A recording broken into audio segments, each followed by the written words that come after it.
اللہ عز و جل نے رسول گرامی وقار صلی اللہ علیہ وسلم کے سفر معراج کا ذکر فرمایا، اور آج اللہ کا بے پناہ شکر ہے کہ اس حدیث کو سننے کا ہمیں شرف حاصل ہوا جو بخاری شریف کی آخری حدیث ہے، اور اس آخری حدیث کے حوالے سے بھی آپ نے سنا کہ 2 کلمے میزان پر وزنی زبان پر ہلکے اور رحمان کو محبوب ہیں، اور وہ 2 کلمے کون سے ہیں؟ تو ان کلموں کی ابتدا سبحان ہی سے ہوتی ہے، سبحان اللہ۔ اب یہاں ایک بات میں آپ کے سامنے عرض کروں کہ بات جب سفر معراج کی ہوتی ہے، قرآن اٹھا کر کے دیکھ لیجئے، جتنے بھی انبیاء کرام علیہم الصلاۃ والتسلیم کے معجزات کا ذکر قرآن میں آیا، جیسا کہ حضرت عیسیٰ علیہ الصلاۃ والسلام وَأُبْرِئُ الْأَكْمَحَ وَالْأَبْرَصَ وَأُحْيِي الْمَوْتَى بِإِذْنِ اللَّهِ، حضرت موسیٰ علیہ الصلاۃ والسلام ان کا معجزہ، حضرت عیسیٰ علیہ السلام کا معجزہ، ان سب کے معجزات کا ذکر جو قرآن کے اندر آیا، کہیں بھی قرآن میں ان معجزے کے ذکر سے پہلے سبحان نہیں آیا۔ لیکن جب حضور کے اس معجزے کا ذکر اللہ فرماتا ہے تو معجزات تو ہے حضور کا، لیکن اللہ اس سے پہلے اپنی شان بیان کر رہا ہے اور فرماتا ہے سبحان الذی۔ آپ اندازہ لگائیے میرے پیارے آقا صلی اللہ علیہ وسلم کے پیارے دیوانوں، ہر نقص سے، ہر عیب سے، ہر کمی سے، ہر کجی سے اگر کوئی ذات پاک ہے تو وہ پروردگار جل جلالہ کی ذات ہے۔ پروردگار جل جلالہ رسول اعظم صلی اللہ علیہ وسلم کے سفر معراج کا ذکر فرماتے ہوئے ارشاد فرماتا ہے سبحان الذی، پاک ہے وہ ذات، اسرا بعبدہ لیلا، جس نے رات کے مختصر سے حصے میں اپنے بندے خاص کو سیر کرائی۔ اب یہاں میں آپ کی توجہ چاہوں گا کس طرح سے یہ سفر شروع ہوا۔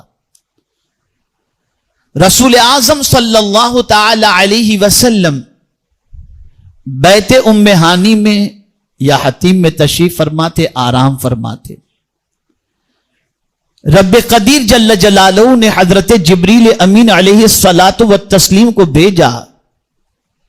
جبریل امین علیہ الصلاۃ والتسلیم دروازے سے داخل نہیں ہوئے، چھت سے اترے۔ آقا آرام فرما رہے تھے۔ اب دیکھیے ابتدا سرکار کو جگانے کی کس طریقے سے وہ کرتے ہیں۔ جبریل امین علیہ الصلاۃ والتسلیم آواز دیتے ہیں تو بے ادبی محسوس کرتے ہیں، جنبش دیتے ہیں تو بے ادبی محسوس کرتے ہیں۔ تو حضرت جبریل امین علیہ الصلاۃ والتسلیم شش و پنج میں تھے کہ میں حضور کو جگاؤں تو کیسے جگاؤں؟ تو پروردگار نے فرمایا یا جبریل قبل قدمی، اے جبریل میرے محبوب کے دونوں قدموں کو چوم لو۔ تو حضرت جبریل امین علیہ الصلاۃ والتسلیم نے مصطفیٰ جان رحمت صلی اللہ علیہ وسلم کے دونوں قدموں کا بوسہ لیا۔ آقا کریم صلی اللہ علیہ وسلم نے آنکھ کھولی، دیکھا جبریل امین علیہ الصلاۃ والتسلیم کو، تو حضرت جبریل امین علیہ الصلاۃ والتسلیم نے آقا کریم صلی اللہ تعالی علیہ وسلم کو رب قدیر جل جلالہ کا سلام پیش کیا اور عرض کیا ان اللہ اشتاق الی لقائک یا رسول اللہ صلی اللہ تعالی علیہ وسلم، بے شک اللہ عز و جل آپ سے ملنے کا مشتاق ہے۔ اندازہ لگا میرے پیارے آقا صلی اللہ تعالی علیہ وسلم کے پیارے دیوانوں، رسول اعظم صلی اللہ تعالی علیہ وسلم بے پناہ مسرور ہوتے ہیں اور رب قدیر جل جلالہ کی ملاقات کے لیے حضرت مختار کائنات صلی اللہ علیہ وسلم تیار ہوتے ہیں۔ اب رسول اعظم صلی اللہ علیہ وسلم کے لیے سواری جو ہے نا، یہ بھی جنت سے آئی تھی۔ اچھا یہ ایک بات بتاؤں، بہت خاص مہمان اگر کوئی ہو تو اس کے لیے سواری بھیجی جاتی ہے، اور کسی کے لیے کہا جاتا ہے ٹیکسی پکڑ کے آ جانا، خاص کے لیے سواری بھیجی جاتی ہے۔ تو مولا نے اپنے محبوب صلی اللہ علیہ وسلم کے لیے سواری بھیجی، اس سواری کو براق کہتے ہیں۔ میرے پیارے آقا صلی اللہ علیہ وسلم کے پیارے دیوانوں، جبریل امین سواری لے کر کے آئے، رسول اعظم صلی اللہ علیہ وسلم بیدار ہوئے تو آقا کریم صلی اللہ علیہ وسلم کے قلب اطہر کو حضرت جبریل امین علیہ الصلاۃ والتسلیم نے آب زمزم سے دھویا، سینہ مبارک کو شق کیا، اور اس کے بعد اس میں سے جو چیز نکالنے کی تھی وہ نکالی، جو چیز رکھنے کی تھی وہ رکھی، اور آپ کے قلب اطہر کو آب زمزم سے دھویا گیا۔ یا اللہ، پانی تو بہت سارے تھے، آب زمزم سے کیوں دھویا گیا؟ تو جواب ملے گا، ذرا دیکھو تو صحیح کہ مصطفیٰ کے سینے جیسا اور ان کے دل جیسا بھی کوئی پاک ہے، تو جیسا پاک دل ویسا پانی بھی تو پاک چاہیے نا۔ نہ آب زمزم جیسا کوئی پاک پانی ہے، اور نہ مصطفیٰ جان رحمت صلی اللہ علیہ وسلم جیسا کوئی پاک دل ہے۔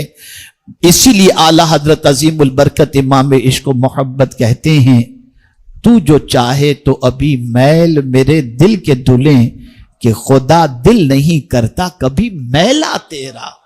حضور کا دل میلا ہے ہی نہیں۔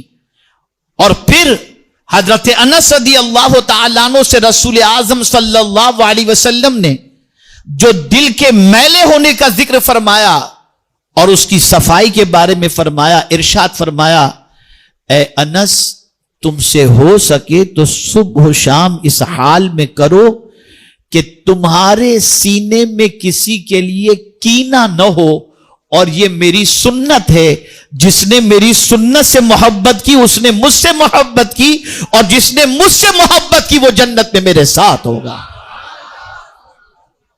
میرے پیارے آقا صلی اللہ علیہ وسلم کے پیارے دیوانوں، تو رسول اعظم صلی اللہ علیہ وسلم کے قلب اطہر کو آب زمزم سے دھویا گیا۔ اب جب سرکار صلی اللہ علیہ وسلم کو سواری پیش کی گئی تو براق تھوڑی سی شوخی کرنے لگا، تو جبریل امین علیہ الصلاۃ والتسلیم نے فرمایا، براق شوخی نہ کر، کیا تجھے معلوم بھی ہے کہ آج تجھ پر کون سوار ہونے جا رہا ہے؟ آج تجھ پر انبیاء کے امام سوار ہونے جا رہے ہیں، مخلوق میں جو سب سے افضل ہیں اور اللہ کے جو حبیب ہیں، آج وہ تجھ پر سوار ہونے جا رہے ہیں۔ اتنا سننا تھا کہ براق پسینہ پسینہ ہو گیا۔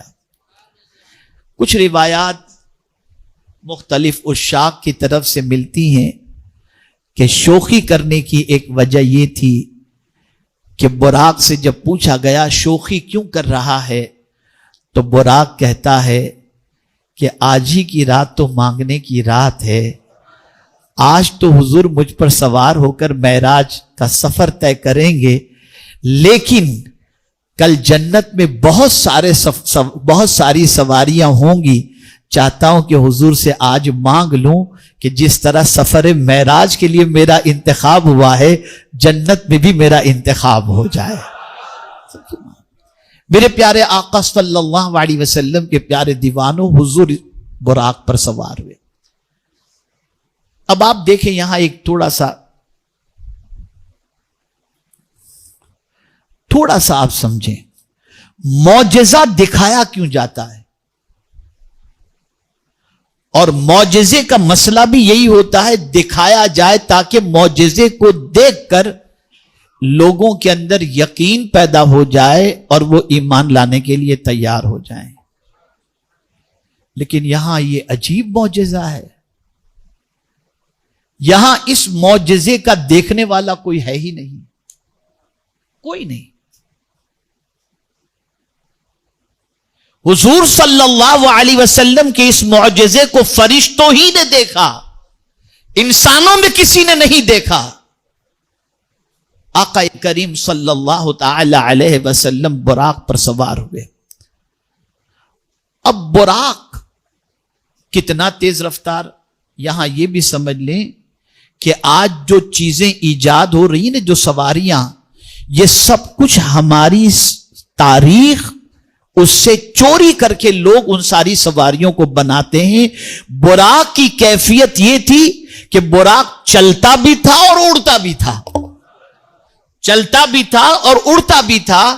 تو آج بھی دنیا کے اندر ایسی سواریاں بنائی جا رہی ہیں جو چلے بھی اور اڑے بھی۔ یہ کہاں سے سیکھا؟ یہ حضور کے سفر معراج کی سواری سے انہوں نے سیکھا ہے۔